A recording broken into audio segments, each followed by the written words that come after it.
Hello, this is Moundmaker, and today I'm back with another Night Rain exploration guide. This time, we're turning our attention to the new content released by the DLC. So today's structure of interest is marshes.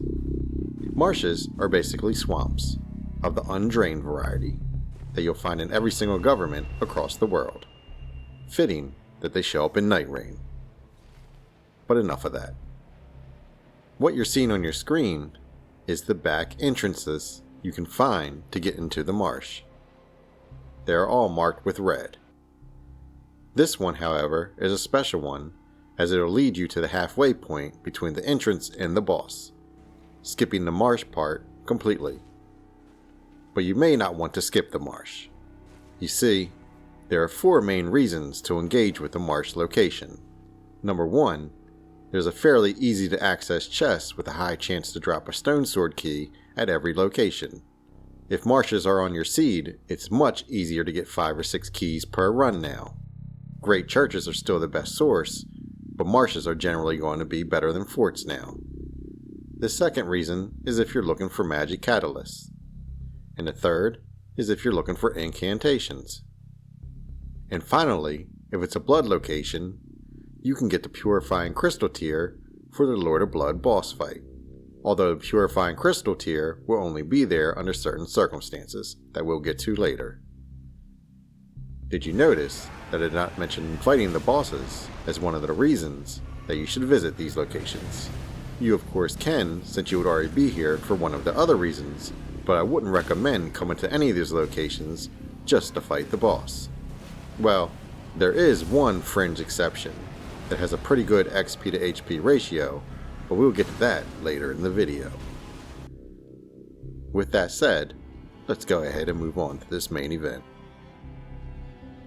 We're going to get things started, and we're going to get them started in alphabetical order. And we'll hit the Blood Marsh first. For all locations, the Stone Sword key will be on the outside area, typically on an island. This location is no exception, as the key is here. You're done if that's all you're looking for. But if you're looking for the Sorcerer's Rack, it's only an island away, and it's here. If you're looking for the Incantation Table, it's located within the structure. Down a little further, here, it's located back here in this room. It is booby-trapped with slimes who drop down from the ceiling as you enter. They don't have great tracking, so they often miss, but if they do land on you, they will drain your HP and cause blood loss to build as well.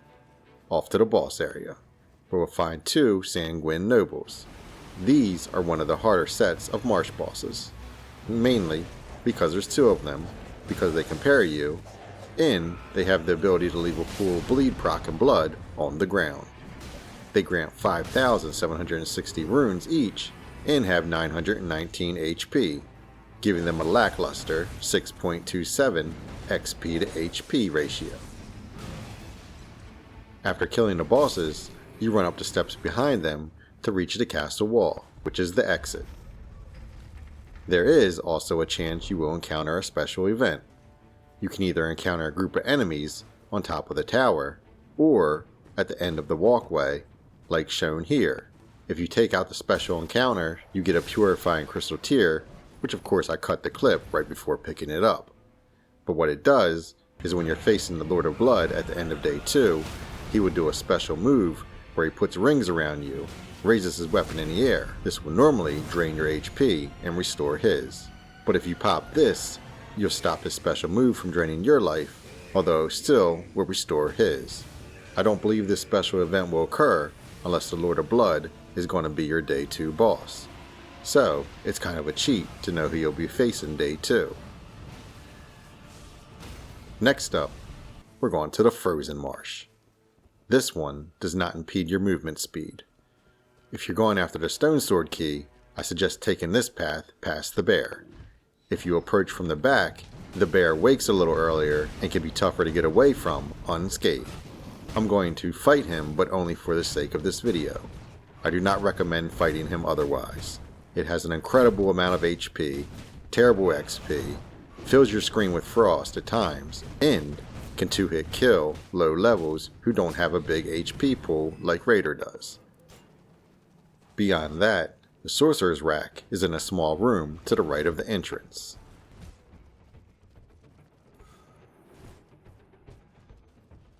The incantation table is right there. And down here is the boss. Frost Crayfish is one of the harder hitting bosses. One of the few I have died to once or twice at a low level. It has 10,200 bounty on its head, 1,422 HP, and a 7.17 ratio, which is better than the nobles, but still not good. Once that boss is defeated, take the nearby spring that leads to the room, which is the exit, which leads to the castle walls. Moving on to the Madness Marsh, which is my least favorite for many reasons. The first reason is Madness builds pretty fast and deals damage as well as leaves you vulnerable when it procs. It's kinda like combining bleed and sleep into one. The key chest is here. Be prepared for a rat ambush when you go for it.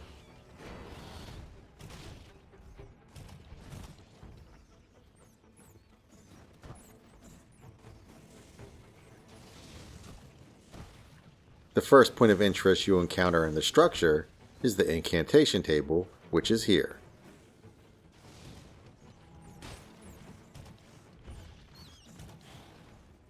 The second is the Sorcerer's Rack, located in the room just before the boss.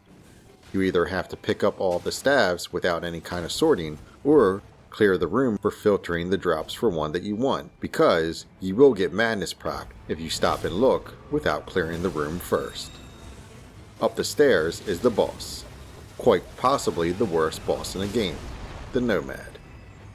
We're talking only 4,800 runes dropping for a 3,116 HP boss. A boss with a 1.5 ratio is not even worth fighting. Especially a boss with a bunch of yellow-eyed friends. And especially when that boss can also kill any low level if they get caught in its laser beams. This is crazy. The exit out is up the stairs, but I'm not showing it. I want to get us out of here as soon as possible. Next up, we have the Poison Marsh, which does seem to be the most common marsh you'll find when marshes are present on the map. I don't know why that is, but it's a good thing, as you're about to find out. First, yet another chest on the same island here. The two mosquitoes are kind of annoying, so just try to avoid them. After that, we have another point of interest in the small room to the right of the entrance. This time, it's the incantation table.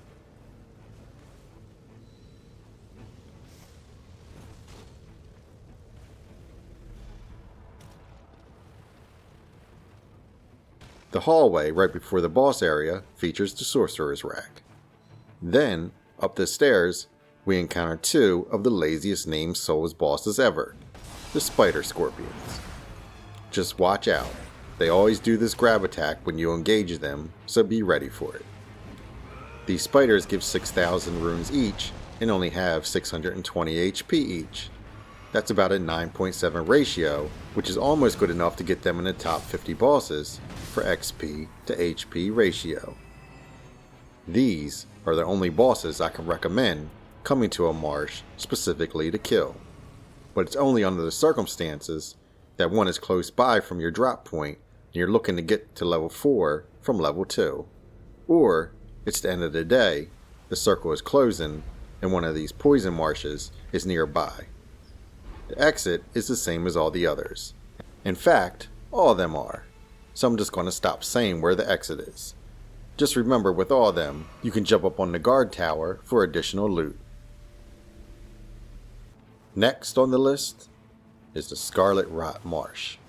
This marsh is the only marsh that doesn't have a stone sword key chest on the left of the entrance. Instead, it's on a small pathway on the right side.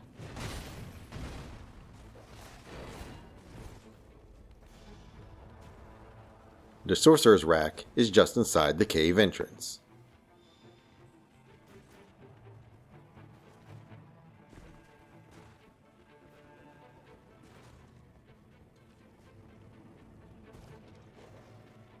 And the incantation table is over here in this corner right before the boss fight.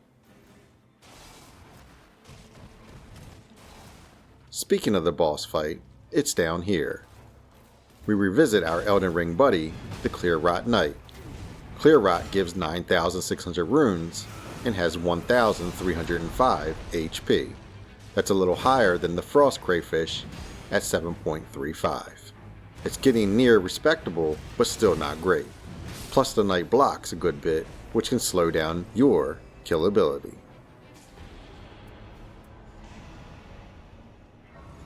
Alright, we're moving on to the final one. And for this one, we're visiting the Sleep Marsh. Which hopefully none of you are visiting the Sleep Marsh by listening to me speak. If you are, well, you're welcome. When sleep procs, it doesn't last long enough for it to be that annoying. And it doesn't deal damage like madness does. While sleep may be the least annoying status effect, this crab that's next to the stone sword key chest is quite annoying.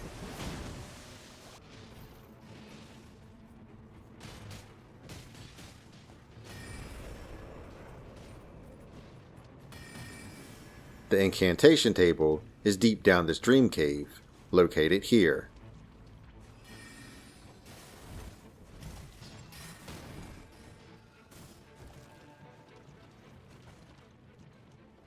Keep going down until you hit the boss area, where you take on double Cuckoo Knights, each one granting 5,400 runes for 846 HP, which is a poor 6.38 ratio.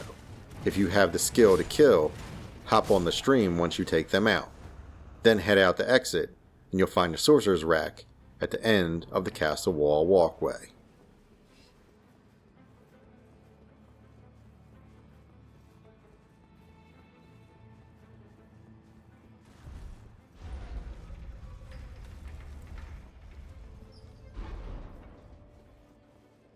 So there you have it.